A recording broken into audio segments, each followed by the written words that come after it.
We want to thank our witnesses for being with us today, and as you probably know, they've concluded votes, so we probably will have a limited number of members, limited meaning probably Mr. Courtney and I. But these hearings are important not for the members that are here, but for the transcript that's made. So this is an important hearing for us, and we certainly appreciate both of you gentlemen. One, your service to our country, but also your willingness to be here with us today. I'm going to be very brief and submit my opening remarks for the record, but I just want to point out that we have with us today two very distinguished gentlemen, Rear Admiral Charles A. Richard, the United States Navy, is the Director of Undersea Warfare Division N97, and also, Admiral, we understand that you've been nominated for your third star, and we look forward to your service that you'll be doing, continuing for the United States Navy, and also Rear Admiral Michael E. Jabaley, who's the Program Executive Officer for Submarines. And Admiral, we thank you for your service and for being here. And with that, I'm going to yield to my good friend, the Ranking Member, Mr. Courtney. Thank you, Mr. Forbes, and again, thank you for your great work on this subcommittee. Again, in the interest of moving along, I'm going to also ask that my written remarks be entered for the record. Just to briefly summarize, both of these witnesses are, perfect voices in terms of the questions that I think the subcommittee wants to explore this afternoon. As we had a discussion today at the conference committee, this subcommittee, I think, has a pretty strong record in terms of being able to sort of move the process along for the undersea fleet over the last 6 or 7 years, with the plus up to the Virginia program, helping the Virginia payload module really also get off the ground, as well as promoting the National Sea-Based Deterrence Fund, which Randy and I are convinced is really not just a way of sort of avoiding budget problems for shipbuilding, but also giving tools to the navies and the shipbuilders to maximize efficiencies and again, bring every cent of resource to, again, a priority that I think Admiral Richardson called fundamental or foundational to our national defense. So again, we look forward to your testimony. As Randy said, I think we'll make a good record. There's a couple members that I did say they still intended to pop in. So again, welcome and thank you for your great service. And I want to compliment Mr. Courtney for his work on this hearing. This was something that was important to him and helped direct the tenor of it and where we're going. So, Joe, thank you for your work in this entire area. And with that, Admiral Richard, we're going to look to you, and we welcome any comments that you might make. Both of you, we will submit your written statements for the record. And with that, Admiral, the floor is yours. So, Chairman Forbes, Ranking Member Courtney, members and staff, thank you for the invitation to speak here today on the Undersea Roadmap. My name is Rear Admiral Charles Richard, Director, Undersea Warfare. I have submitted my full statement to the committee, which I now ask be made a part of the hearing record, and I would like to give a brief opening statement. But before I begin, I'd like to thank this committee for the tremendous support you have provided, that you just alluded to the entire submarine community in recent years. Without that support, the success we have achieved in the undersea domain would not have been possible. The undersea forces of the United States Navy provide significant, unique capabilities to the fleet and to the Joint Force commanders. Persistent, undetected, assured, far-forward access, and the influence that access provides. Should it be necessary, these forces can also attack at a time and place of our choosing to maximize the desired effects and minimize the risk to American lives. The Chief of Naval Operations' top priority continues to be to maintain and modernize the undersea leg of the strategic deterrent triad, because it is foundational to our survival as a nation. As you can see on the first chart, the one to the left, this requires a force of no smaller than 10 operational ballistic missile submarines. To do that, we must procure 12 Ohio replacement SSBNs, no less, to provide this force, and we must start in FY21. The first Ohio replacement must be on patrol by fiscal year 31. There is no margin left to further extend the Ohio's. Now, more broadly, we will employ a domain-centric system of systems approach to maintain undersea warfare superiority in the future, with submarines as a premier node in that system. This will enable a truly disaggregated warfighting approach. The demand from our operational commanders for this capability is strong and growing. Our combatant commanders are unanimous in their desire for significantly more attack submarine presence than we can provide. However, while the demand for submarines is strong, the submarine force structure will get worse before it gets better, as you can see on the second chart, the one to the right. This decline is not the result of some recent decision. It is the consequence of budget decisions taken over not just years, but decades. The undersea forces have pulled all reasonable levers to address this issue and will continue to investigate potentially effective ways to improve the presence of our limited number of SSNs during the shortfall time period. But it bears noting that while most of the measures taken will increase SSN forward peacetime presence, none of them increase the number of SSNs available to surge in the event of conflict. The only solution to inadequate surge capacity is to build more attack submarines. One potential option available that we continue to explore is procuring a second Virginia-class submarine in fiscal year 21. We'll shift to the chart. Our industrial base can build this ship. If built, the second fiscal year 21 Virginia-class submarine would fill about 27% of the late 2020s attack submarine shortfall. It is a matter of resources, and we are placing a high priority to address that challenge. The Navy is re-examining the requirement for the minimum number of fast attack submarines as a part of an overall force structure assessment. The current requirement is 48, but that was developed over a decade ago in a much different strategic landscape. Many of the underlying assumptions in the 2006 work have changed, and it may result in the requirement going up. This is a consequence of returning to a time of major power competition between recognized states. Now, Rear Admiral Jabaley and I are here today to provide an update on our plan to provide as much of the necessary future undersea capability and capacity available within constraints. The following are key interlocking pieces that represent the backbone of the Navy's lean, integrated undersea investment strategy. First, it is mandatory that we sustain our survivable sea-based nuclear deterrent with at least the same level of at-sea presence as today. This is priority number one and underpins all other facets of our strategy. Two, all three submarine types go through large drops between 2025 and 2030 that are beyond fiscal and shipyard capacity to address. SSN procurement must be our second priority as dictated by the force structure trough. Also with an undersea strike capacity shortage between 2025 and 2030 caused by the decommissioning of the guided missile submarines. Beginning with the second Block 5 Virginia-class submarine, all follow-on ships will include a 4-missile tube Virginia payload module. But even with the incorporation of VPM, the loss in undersea strike capacity will only be partially regained by 2044. Three, as the SSN force structure gets smaller and the importance of its unique forward access grows, additional payloads are likely to be needed and employed. We have efforts underway to add new missile, torpedo, unmanned, and sensing capabilities to the force. We thank this committee and Congress for the support that has enabled many of these payloads, such as some unmanned aerial vehicles and unmanned undersea vehicles, to already begin to enter the fleet. Four, the smaller SSN force structure will require each boat to cover more physical territory and a wider array of new undersea targets and deliver an expanded set of capabilities that span the spectrum of military operations. The Navy appreciates the work the committee and the Congress have done to assure that we efficiently and effectively restart the production line for our heavyweight torpedoes and also to improve the next generation of future torpedo and missile capabilities.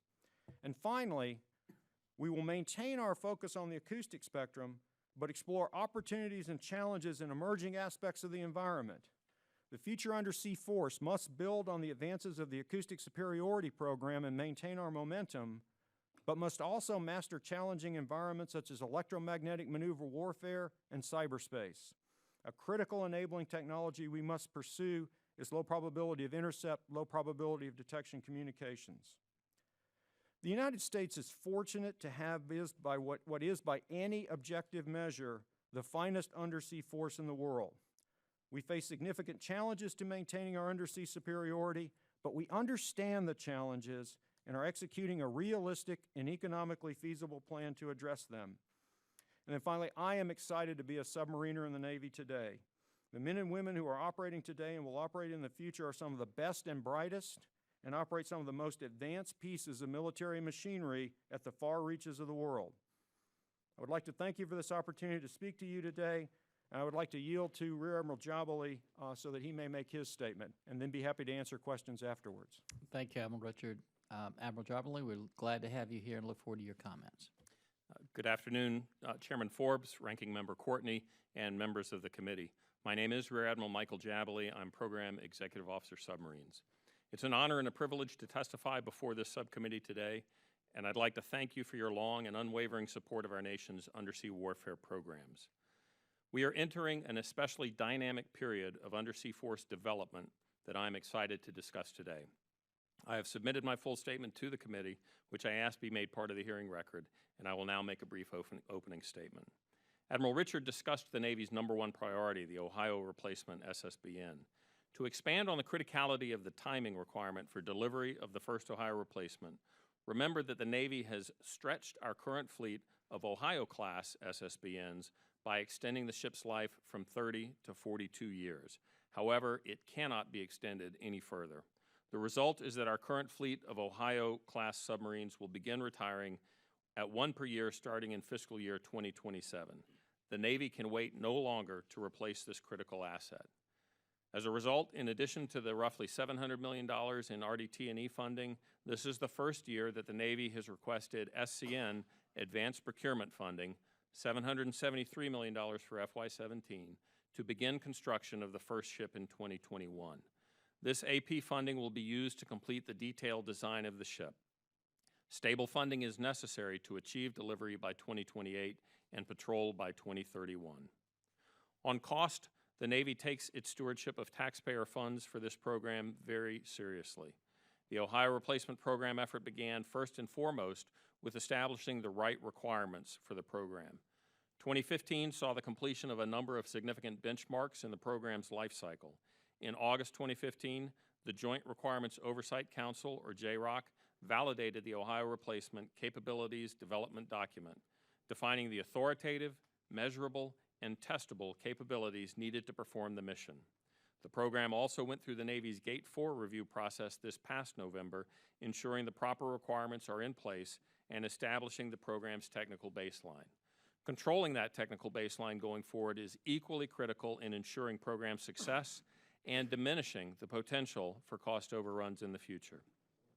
The Ohio Replacement Program has instituted formal and rigorous change control in management of the program's technical baseline to ensure that the platform requirements are maintained and controlled at the appropriate level. Presently, the program is preparing for the Navy Gate 5 review and the Milestone B Defense Acquisition Board in August. Following those events, I'd be happy to provide the committee an updated cost estimate for the program. As this subcommittee is well aware, the Navy's greatest challenge is to replace the current fleet of SSBNs while rigorously controlling costs to allow continued shipbuilding of other classes, both surface ship and submarine, in accordance with the Navy's 30-year shipbuilding plan.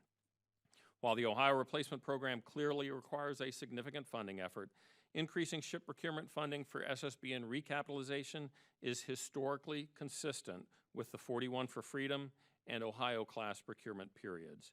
During these years, ship procurement funding was increased $5 to $7 billion per year, adjusted for inflation, compared to all other post-Korean War years.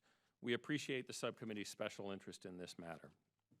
One method of controlling and even reducing cost is through the use of innovative acquisition and contracting strategies. The Navy would like to thank the subcommittee for including continuous production authority for Ohio replacement in the House version of the FY17 National Defense Authorization Act.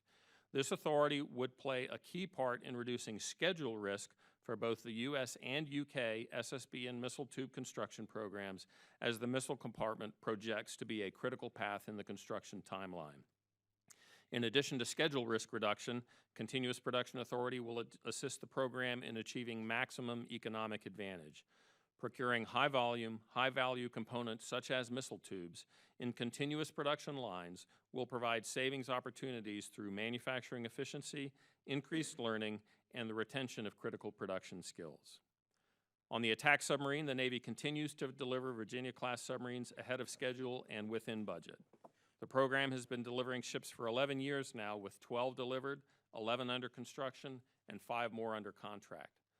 Over the program's duration, and with this subcommittee's assistance, we have cut construction span by 2 years and achieved significant savings through the use of multi-year procurement contracts with advanced procurement and economic order quantity funding, effectively allowing the Navy to purchase 10 subs for the price of 9 in our most recent Block 4 construction contract. Our budget request this year includes advanced procurement funding for long lead time material for the first ships of Block 5, and we are committed to identifying further savings.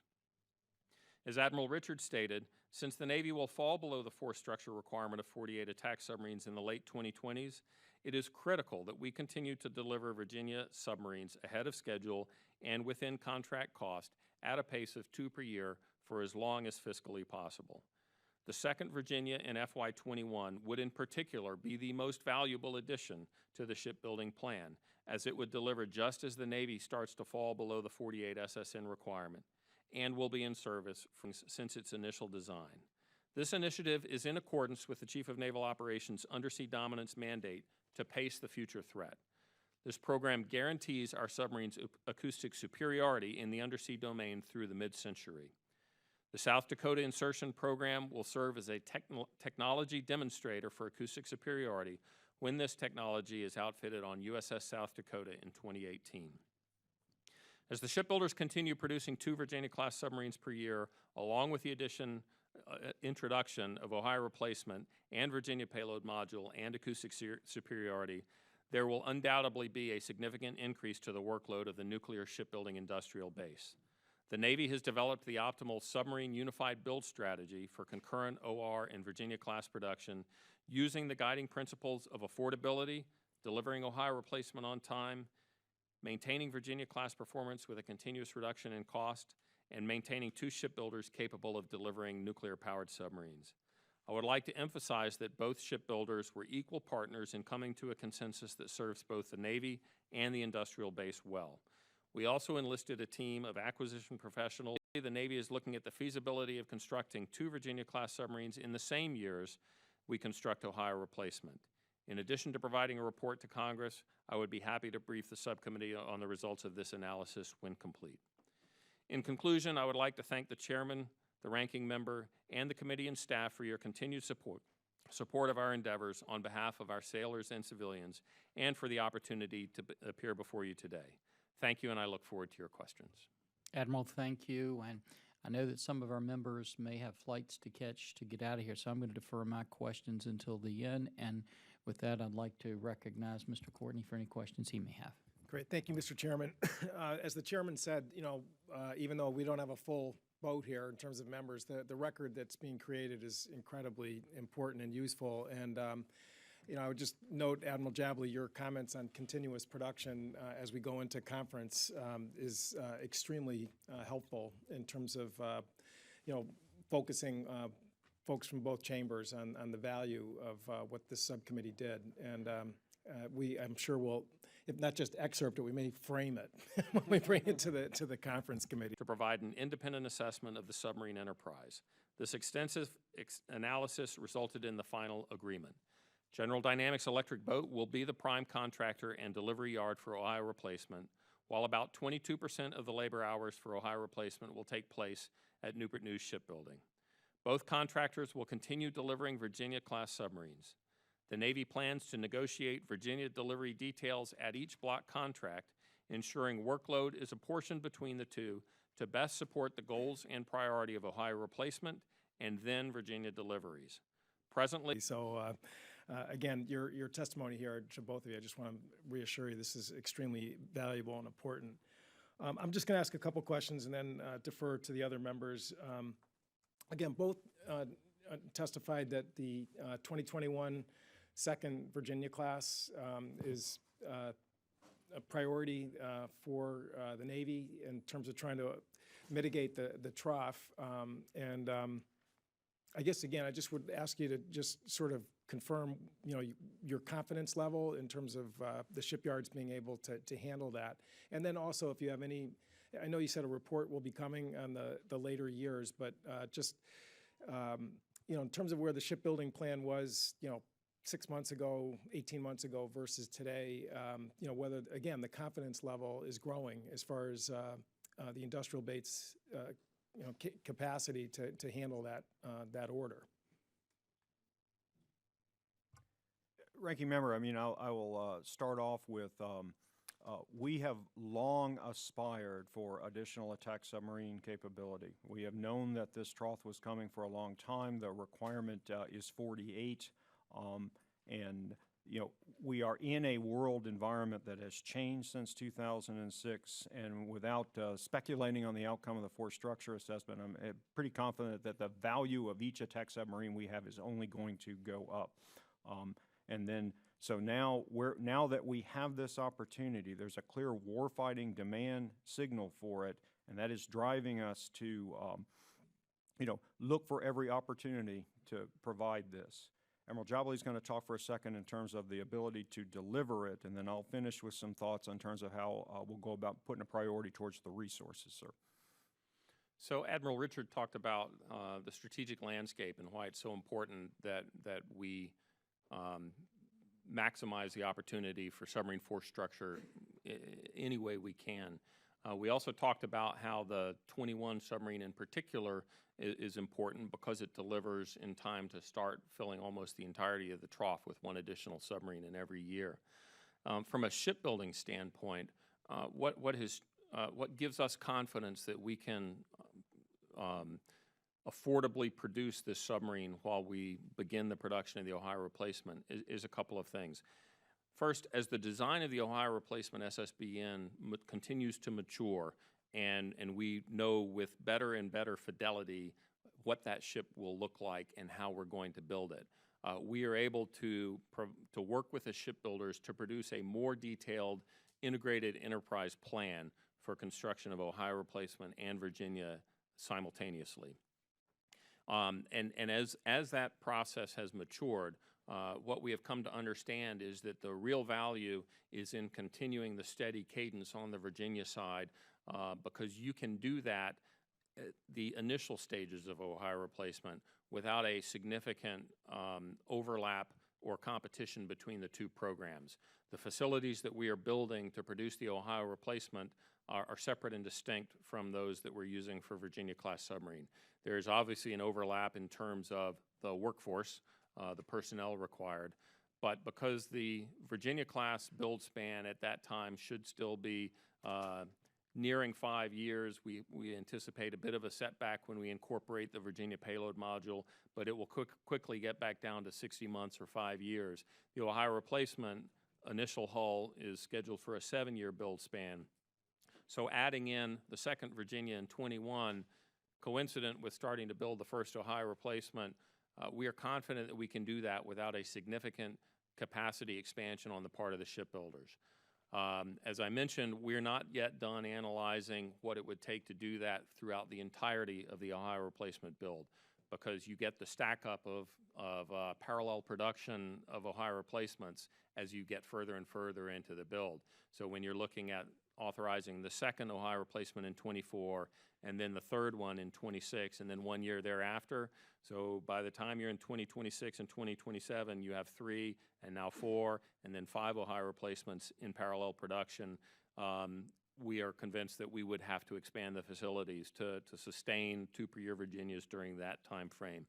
And as the details become more and more clear, then we'll be able to cost that out, and the Navy will be able to make rational trades between capacity here and capacity elsewhere.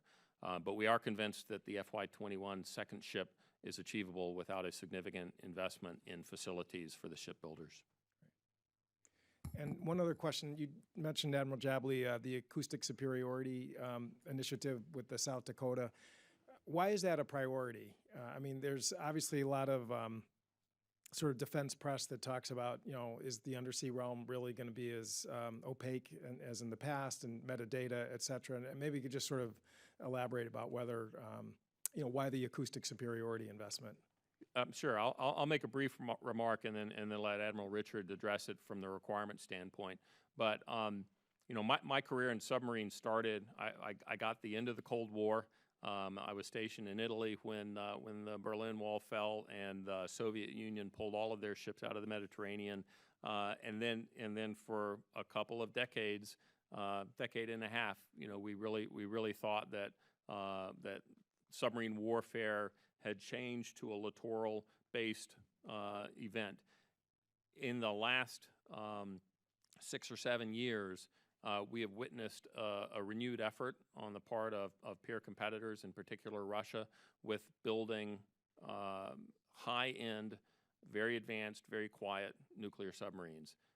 My predecessor had a model of the Severodvinsk built to place outside his office so he could look at it every day when he went to work as PEO subs and remind himself of what the threat is. That model remains there outside my office now. The Severodvinsk is operational, has deployed, and the ability of the Russian Navy to produce a very quiet submarine is clear, and they, by every indication, will continue to do so. So we never want to be in a situation where we have acoustic parity. We want acoustic superiority because we want to have that advantage in the undersea domain no matter what we do. So at this point, I'll turn it over to Admiral Richard to discuss the requirements and how they were derived for acoustic superiority. Thank you, sir. And Ranking Member, if I could, undersea, it is always a competition, and the United States has long had acoustic advantage over its adversaries, potential competitors. But we don't take that for granted, and there's always efforts on both sides attempting to close that gap. We think we have found a significant opportunity that acoustic superiority is designed to exploit. To go into more detail, I would like to offer you a classified briefing on the subject, but it is a very exciting opportunity that we think we can exploit to maintain our acoustic advantage well into the future. There's another point that I'd like to address. You mentioned the idea of the oceans going transparent. We have long, starting with our ballistic missile submarines, but we actually have programs that look at both ballistic and attack submarines, have worked to ensure the security of that force. So we are looking well into the future, decades, and it's a physics-based, intel-informed program to see are there any phenomenologies that might be used to either find our submarines or that we ourselves could exploit to go find competitor submarines. And in that work, the notion that the oceans are going transparent happens about every 5 years. Insert the latest technology. I myself was in that program over 30 years ago. In the 80s, it was satellite sensing. Today, it is unmanned undersea vehicles and big data. What I would like to point out is that the physics undersea are brutal.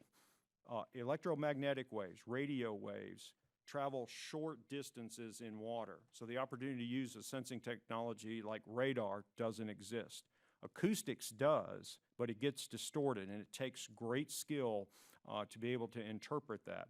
So we are very confident in terms of our ability both to hide our own submarines and then exploit what is available so that we may find someone else's submarines. Thank you, sir. The gentleman from Virginia, Mr. Whitman, is recognized for 5 minutes. Thank you, Mr. Chairman. Gentlemen, thanks so much for joining us today, and thanks for your service to our nation. I wanted to put it in perspective. You spoke about UAVs, and we're seeing with weapons applications in these emerging adversarial UAV systems. I want to get your perspective on where that leaves our forces. Looking at a future adversarial force with these UAVs, first of all, what are our platforms capable of doing? Can we deter them? And what size and scope of that adversarial UAV force should we expect in the years to come? I'm sorry, AUVs. Unmanned undersea yeah, vehicles, yes, I think yeah. that you're referring to, Congressman, of course. So one, I don't want to use a Navy term. We are at all ahead flank, you know, maximum speed ahead in our ability and desire to exploit unmanned undersea vehicles, the technology. We intend to field a family of systems. We have some in the fleet now. We have conducted real-world missions forward deployed, and I would like to offer you a classified brief on the details. I think you'd be pretty impressed if we had a chance to show you. And then behind that, we have larger systems that are underway. So one, we are learning how the technology works and what you can use it for, which then enables us to understand what it might be done against us in the same way, such that then we can be prepared to counter the use of those technologies. And I just referred to the SSBN and Attack Submarine Security Program. They have active efforts to understand what our vulnerabilities might be to that type of technology and that type of system, and then prepare our countermeasures, whether that be technology or operational concepts, to be ready should they be employed against us, sir.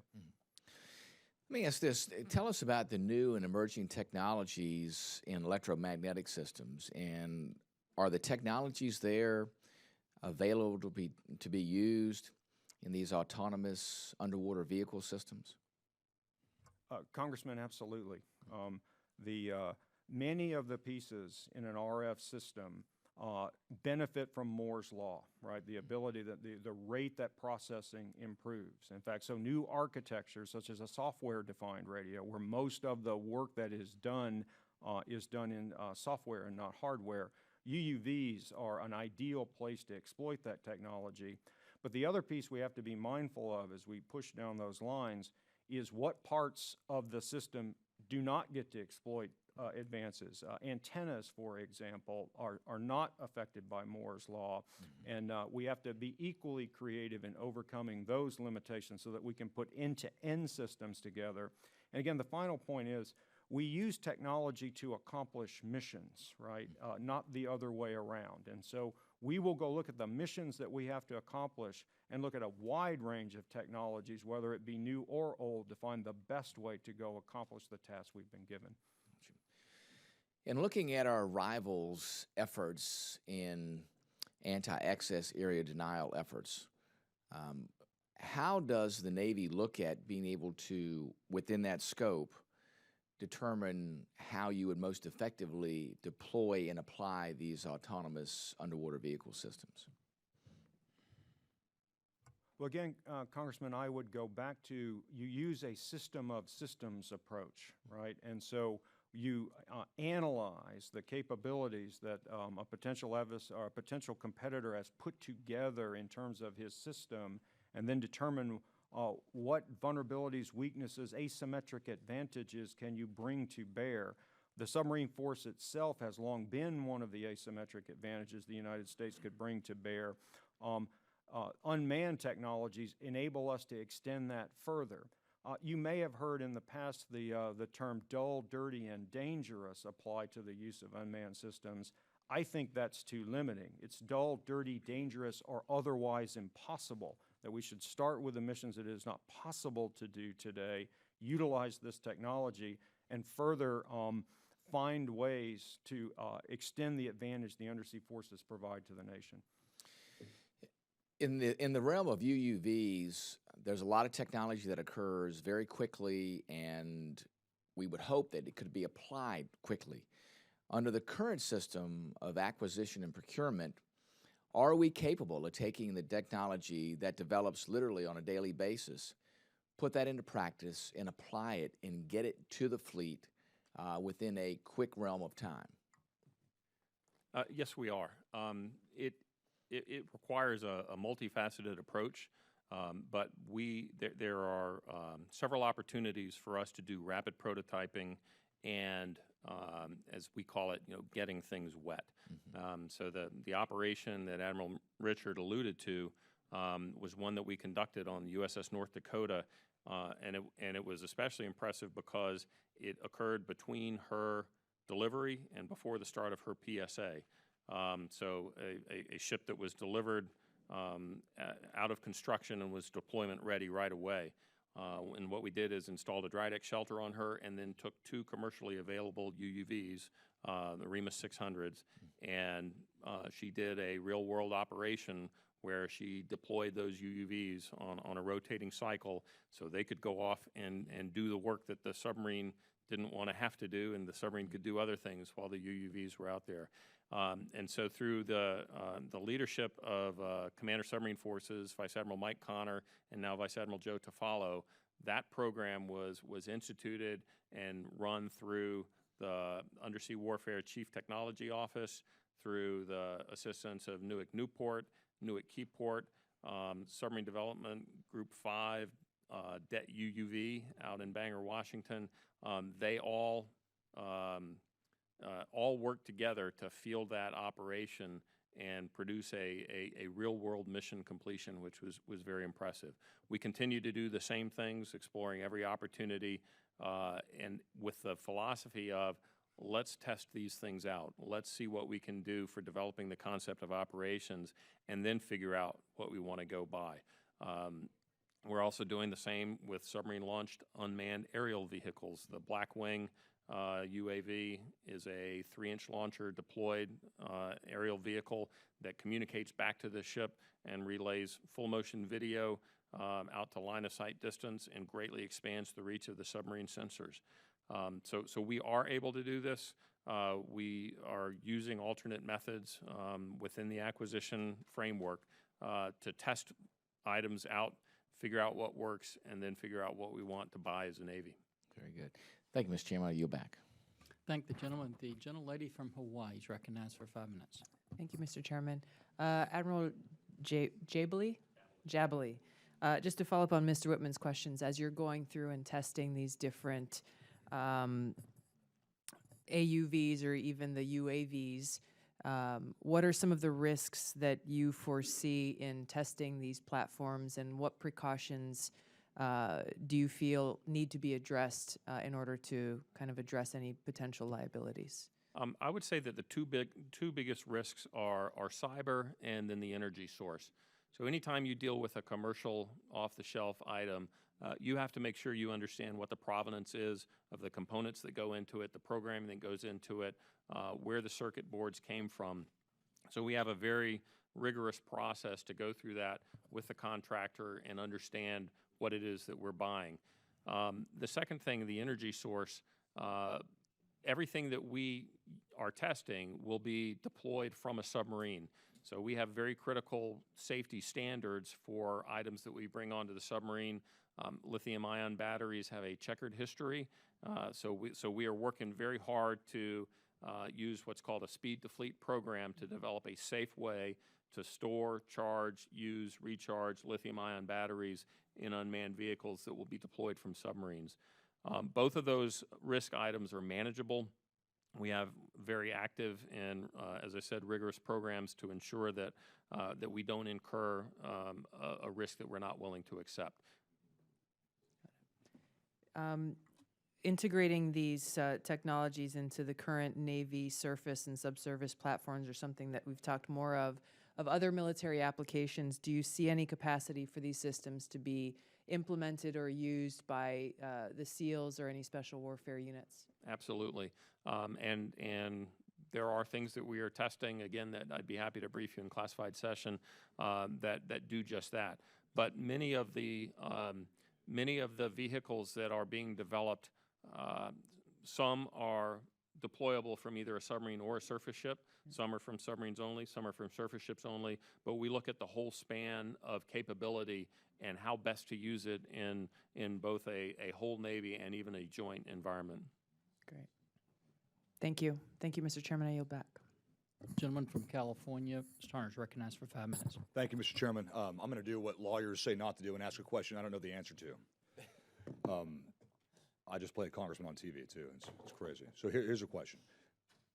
So you said, Admiral Richard, that you had a period where, I mean, things every 5 or 10 years, everybody says something's dead, it's never going to happen again, we're never going to have conventional war, we're never going to have open ocean battles or under ocean battles anymore. And but this happens. We're going through a period where it was going to be counterterrorism and COIN forever. Now we're coming out of that too. So here's a question: Do we lose in any way the ability to fight in the Arctic? Or have you guys been doing this the whole time while we've been screwing around in the desert? Congressman, first, before I answer your direct question, what I was referring to is the notion that the oceans are going transparent. Right. That's what I was specifically referring to. As far as the Arctic goes, you are quite correct. The submarine force never left the Arctic, right? We have maintained periodic drumbeat of operations and exercises. We most recently completed ISEC 16, where we go up, we take 2 submarines, we do tactical development, we verify our procedures work. It is a great source of information both for the Navy and the nation on the changing conditions up in the Arctic. This involves putting up an ice camp for several weeks, a large number of personnel, and while it is a submarine force-focused exercise, the broader Navy, as well as the Joint Force, takes advantage of it. So there were a number of demonstrations of search and rescue capability, use of unmanned aerial and undersea vehicles, as well as the Department of State and other interagency folks took advantage of it as a forum to show United States leadership on Arctic issues.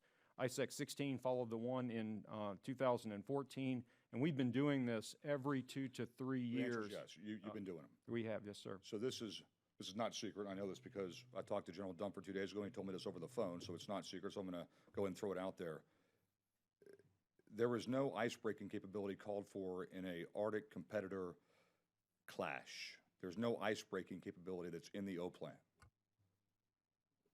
Is that because you don't need it? And you can tell me we can do it classified, or we can talk now, because I don't, this is the question I don't know the answer to. Congressman, I would need to take your question for the record. I can't speak authoritatively about our capabilities or lack of capabilities in the Arctic beyond what we have inside the submarine Do force. you need icebreakers in the Arctic? The submarine force does not need Does not need it. icebreakers. The submarine force does not. Is there a limit to, so there's no, are you saying ice cannot get thick enough environmentally for you to not be able to break it? Does that make sense? Did I say that right? No, the ice is not a limitation Okay. to our ability to operate in the Arctic. There is a limit to the amount of ice that a submarine might need to go surface through if it needed to come up, but we're quite capable of operating submerged for very long periods of time, and that is not a limitation in the Arctic for us. Emily, got anything good? That answers my question. And by the way, thanks not just for what you do. I mean, me and Mr. Moulton have gone and gotten shot at and stuff a few times, and I don't even want to go in a submarine, even on top of the water. Really, I've been invited. I don't want to go on one, in one, underwater. I appreciate what you guys do. It's pretty amazing how smart you are and how well you execute. We're just happy we have you. Thank you. Now we'll recognize the gentleman from Massachusetts. See if his response to that. Mr. Moulton's recognized for 5 minutes. No. Thank you, Mr. Chairman. I did grow up on the water, but I've never been in a submarine myself, so I don't know how scary it might be. You know, I'm going to ask some fairly sort of follow my fellow Marines' lead and ask a question I don't know the answer to, but it's a much more high-level question. You know, what are the things that keep you up at night? What are the things that you worry about? Not just the short-term battles that you have to fight with the budget and everything, but in the next 10 to 20 years, what are some of the challenges that you think? And I'm sure you would have a great, and probably be easier to answer this question in a classified setting, and you could cite specific examples of things enemies are developing or whatnot, but what are the things that you worry about that the American public should know?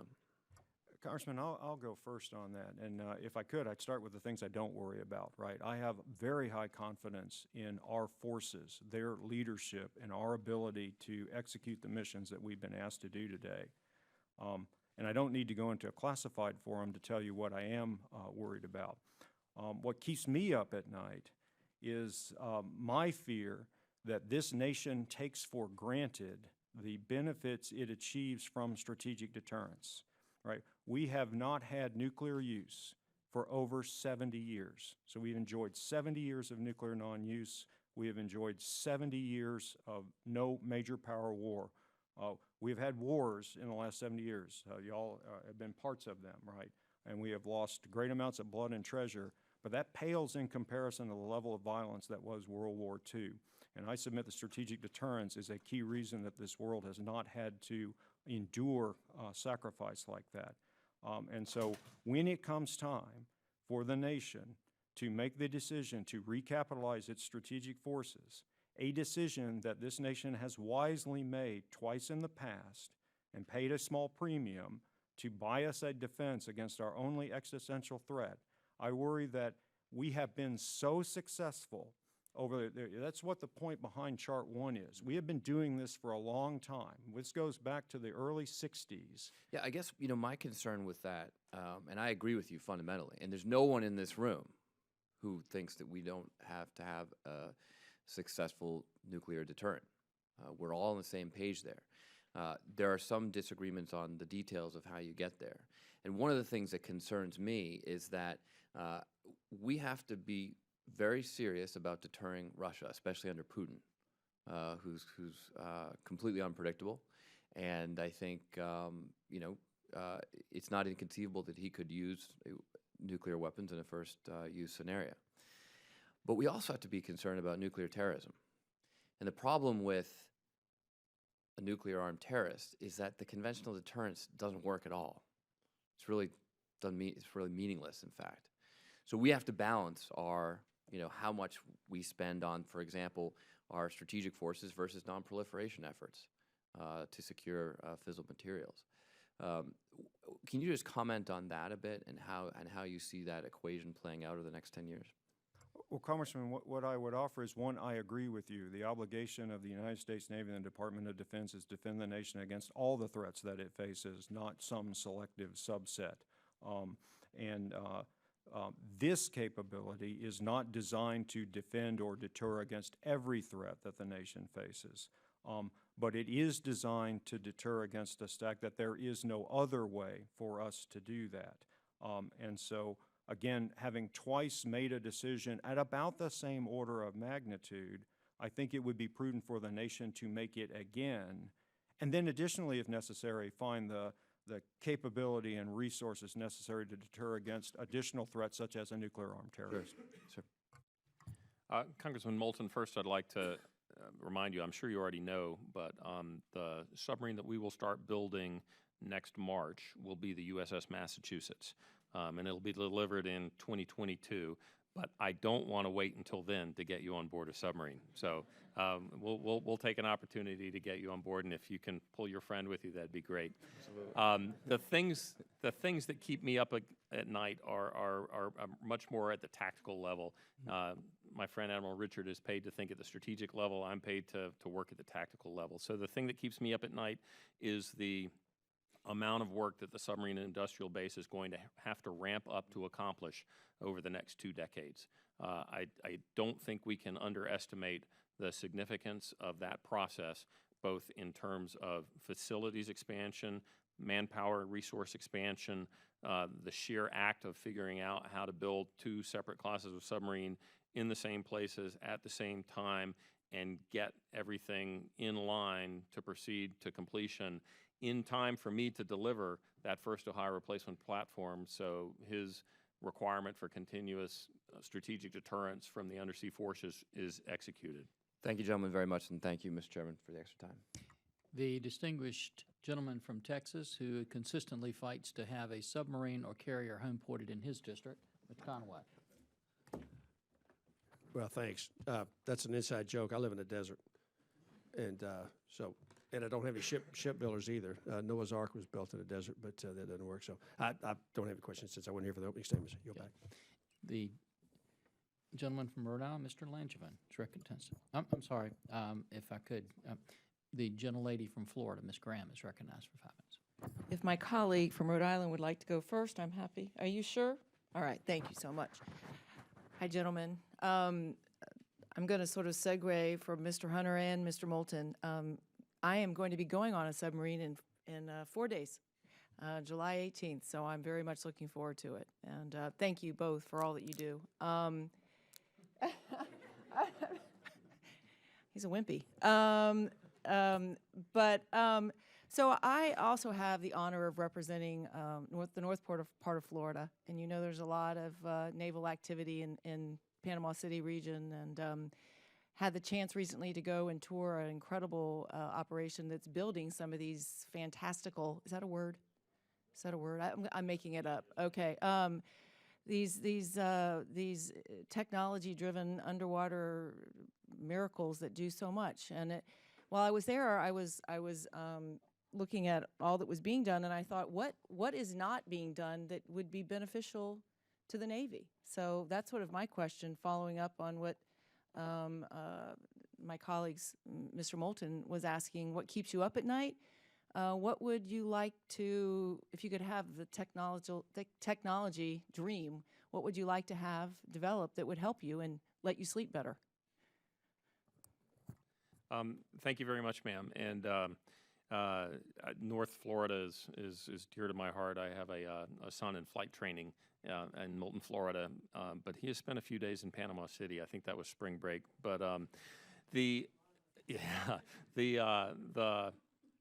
thing that I would like, I divide it into two things. You know, what would I do if I had the technological ability, and then what would I do if I had the fiscal ability? From a technological ability, the two things that I have asked my team to look at for the future attack submarine, the one beyond Virginia, is number one, a holistic, integral way of employing and deploying unmanned underwater vehicles. Everything we have done to date has been through repurposing of an existing interface between the submarine and the ocean. We've used torpedo tubes, we've used signal ejectors, we've used the dry deck shelter, we've even used the trash ejector as a way to get a payload out of the submarine to employ it. I would like some organic means of designing the submarine from the ground up that would seamlessly integrate UUVs. You know, the dream actually would be if you've ever seen remora, so those are the little fish that suck onto the big fish and go along and seem to not affect the big fish at all, ride in the stream, and then when it's time for them to go off and do something, they do, and then they come back. So that's forward thinking. It's different from anything we've done, and it'll take a while to get there, but since I'm dreaming, that would be my technological leap. The second one on that is at some point we're going to have to move beyond a rotating mechanical device to push the ship through the water. Because although we're not there yet on the oceans being transparent, one of the biggest things that causes noise to be radiated into the water is the rotating machinery and the propulsor itself moving through the water and exciting various parts of the stern of the submarine to radiate noise. So the field of biomimetics is very interesting to me.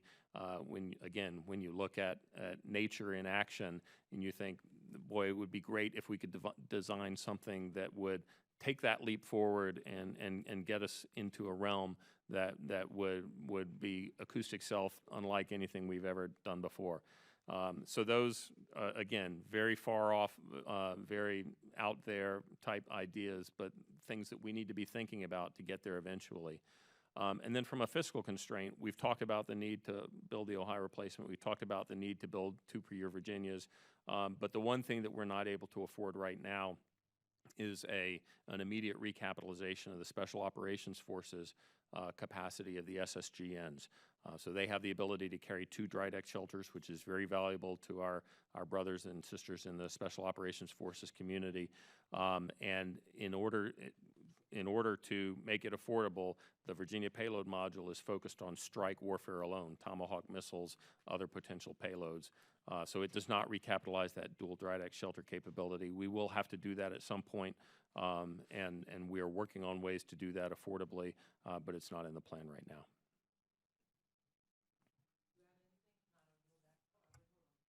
Push this button. Do you have anything? If not, I'll yield back. Admiral Jabaley, that you see why he has this job. Well, I'll tell you gentlemen, that if there's a place that the dreams can come true, it's Florida. And so I'll take this information back and see. I think that it's the remora fish, right? That we can name the new thing. We've named it. All right. Thank you, Mr. Chairman. I yield back. Now the gentleman from Rhode Island, Mr. Langevin, recognized for 5 minutes. Thank you, Mr. Chairman. And before I begin my questions, I just wanted to say I know that we're going to be recessing after today and not coming back until September. And I'm not sure how many hearings we're going to have between now and the end of the year. But let me just say what a distinct privilege it's been to serve with you and deeply appreciate your leadership on the subcommittee and the Congress, and everything you've done for our fleet, particularly our submarines and our sailors, men and women who serve our nation's military. You've made a difference, and I'm grateful for your friendship and your leadership. To our witnesses, thank you, Admirals, for being here, for your service to our nation. I know that Mr. Courtney touched on this earlier, but we recently learned that after evaluating the prospect of a second attack sub in 2021, even with the Ohio replacement production ramping up, the Navy believes it can squeeze a second Virginia-class submarine into its construction plan. I'm certainly thrilled with this prospect, and I know the capacity that our folks at Electric Boat in Quonset, Davisville, in my district have for ramping up and taking on this challenge, as well as the folks in Groton, Connecticut. But can you elaborate on what went into this decision-making process, just to enlighten us? Congressman One, thank you for the question. And we have long aspired, right, for additional attack submarine capacity. The requirement is 48. We have long known that we would have a shortfall in the late 20s. And then even beyond that, the world situation has changed. We're back in a time of major power competition, which adds even more value to each additional submarine that we can add. And that makes this opportunity for a second Virginia in 21 the last best opportunity that we have to address that attack submarine shortfall. What I was trying to show in the second chart up here is the effect of that submarine. They're the light paint blocks that paint, if you will, across the trough, right? So the one decision, this one submarine, addresses 27% of that shortfall. Anything that we do after this point, the ship doesn't get delivered in time to affect that. That makes it our last best chance. And then beyond that, we have analyzed to the point that we have industrial-based capacity to build that ship. And I'd like to turn over to Admiral Jabaley to go into more detail on that point. Thank you, Admiral Richard, and thank you, Congressman Langevin. It's important to remember that until 2011, the Navy's long-range shipbuilding plan continued Virginia's at 2 per year out through 2029. The 2009 shipbuilding plan was the last one before 2011, and it was 2 per year through 2029, at which point we would have reached 48 SSNs, and it would drop to 1, 2, 1, 2, 1, 2 going on, which is what you need to maintain a force of 48 when the submarines have a 32, 33-year lifespan. In 2011, when the Navy had completed the initial cost estimate on the Ohio replacement, we were forced to reduce the Virginia-class build rate to 1 per year during the years that we were building Ohio replacement as a fiscal measure. It is still a fiscal challenge to do so, but as Admiral Richard mentioned, the combination of the change in the strategic landscape with the resurgence of Russia, the ascendance of China, the combatant commanders stating the need for additional attack submarine deployed presence, it has become clear that building additional submarines is the only thing that will satisfy that combatant commander need, and the only thing that will help improve submarine force structure inventory. At the same time as that, we have gained better knowledge on the Ohio replacement design and better fidelity and maturity of the integrated enterprise plan to improve the facilities, increase the manpower, and design the throughput of all the sections in the modules that become the submarine for both Virginia-class and Ohio replacement simultaneously. So as we learn more and understand that better, we have gained more and more confidence that we can do it from a shipbuilding standpoint. Now the process is, okay, how much will it cost to add that additional submarine, and how can the Navy best afford it? Well, it's welcome news, and I'm hopeful for that prospect that it comes to be. Just finally, strengthening our network security and protecting against cyber attacks requires a partnership, of course, among government, industry, academia, and security researchers. How is the Navy collaborating with these entities to put best practices into effect, and what steps are being taken to secure submarine systems from cyber attacks? It's a great question, Congressman, and it's one that's at the forefront of my mind. As a matter of fact, I just had an hour-and-a-half classified brief this morning on the very topic, so I can't go into the details, but So I look at cybersecurity in three distinct parts. The first is the cybersecurity of our industrial base. We want to make sure that our contractors fully understand the requirements for protecting the information, the design information, the operation information, and the maintenance information for everything that we build for the submarine force. And we are very hard on them. It's a very rigorous process to ensure that their IT systems are adequate and well protected. The stories are plentiful of the U.S. military designing something, and then only a couple of years later, something coming out in another part of the world that looks extremely similar because that design information has been siphoned off somehow. So I tell everyone that I never want to see anything in the undersea domain that looks remotely like what we're building.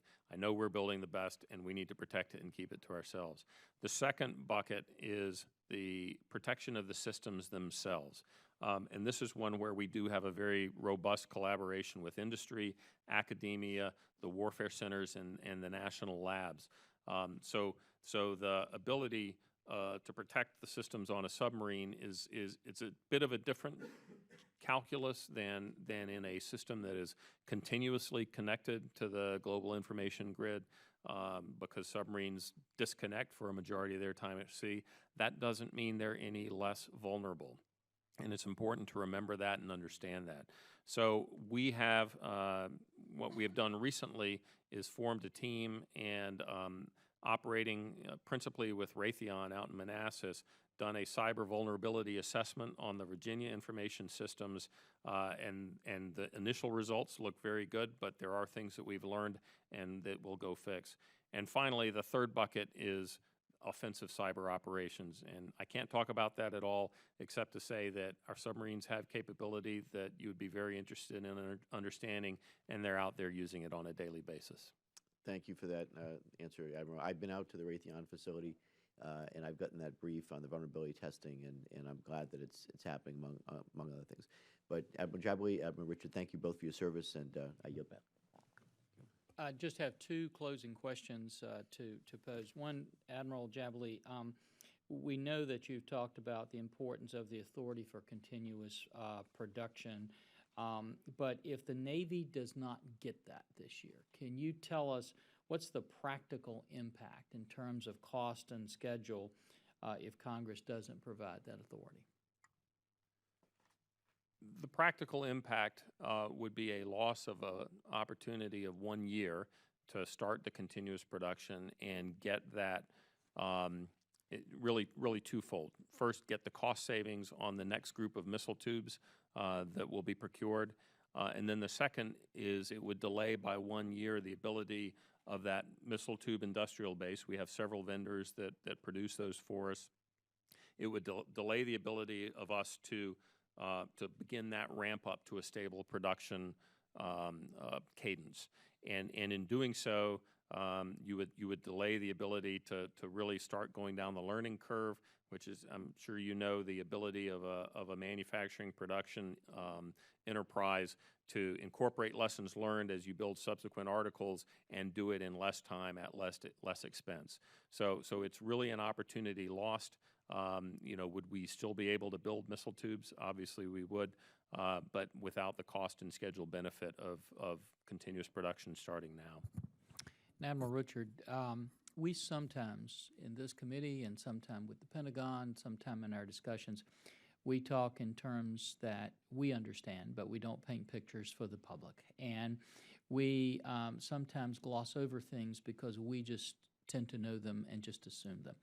You talked earlier about the deficit we'd have between the 48 submarines that we need and the 41 we'll end up with, and then talked about the fact that with everybody's realization of where the world is going now, that number 48 is probably going to increase.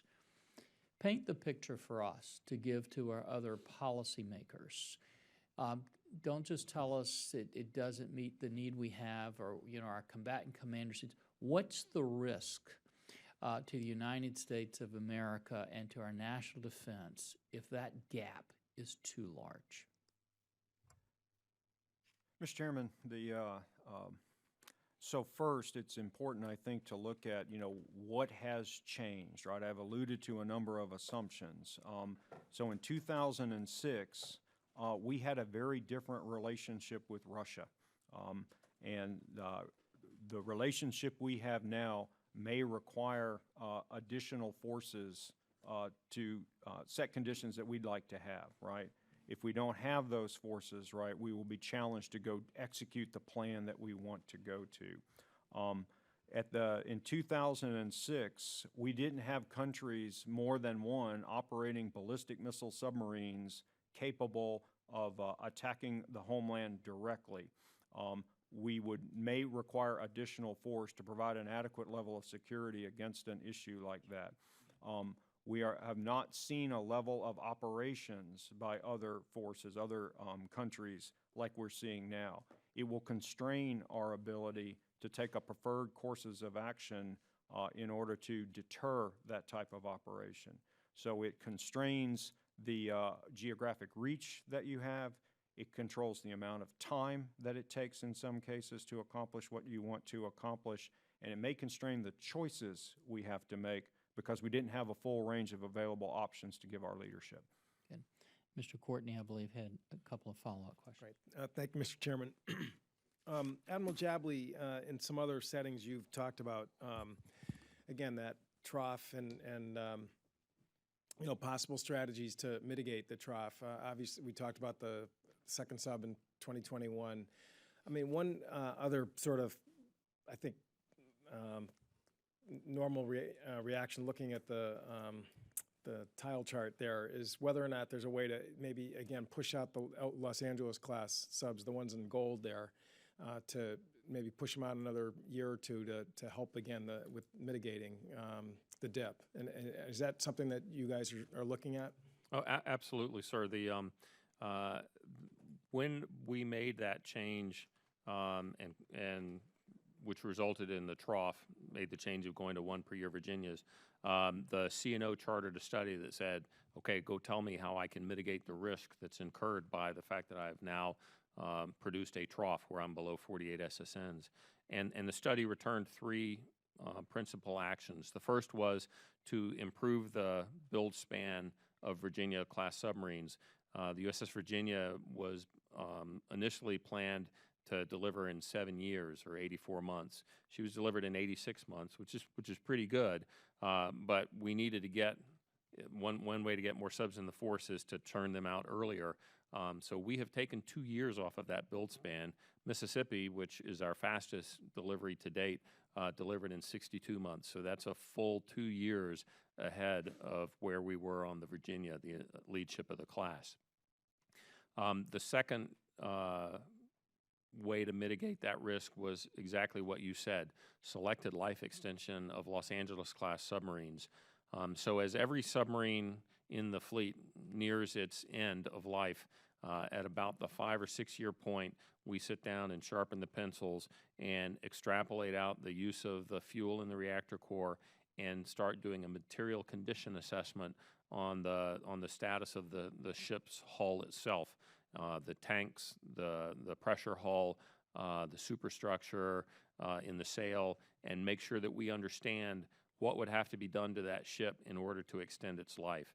And we also look at the deployment schedule of that ship, because there are some times where the final deployment as compared to the decommissioning date will leave about a year and a half of time after it ends its final deployment.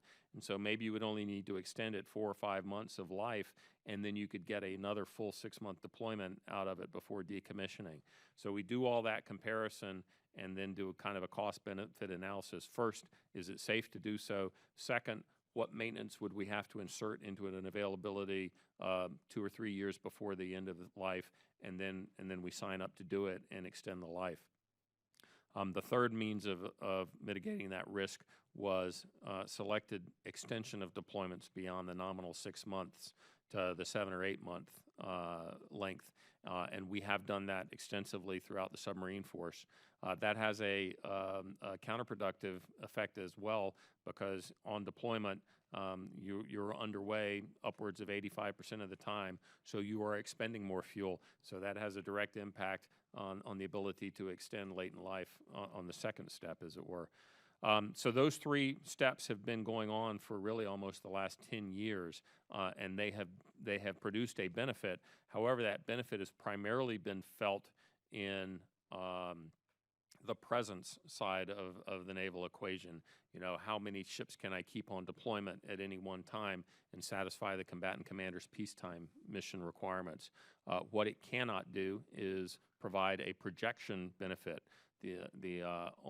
Delivering submarines earlier has a slight one, but extended deployments and extension of life are very minimal impacts on the amount of submarines you can surge in the time of wartime.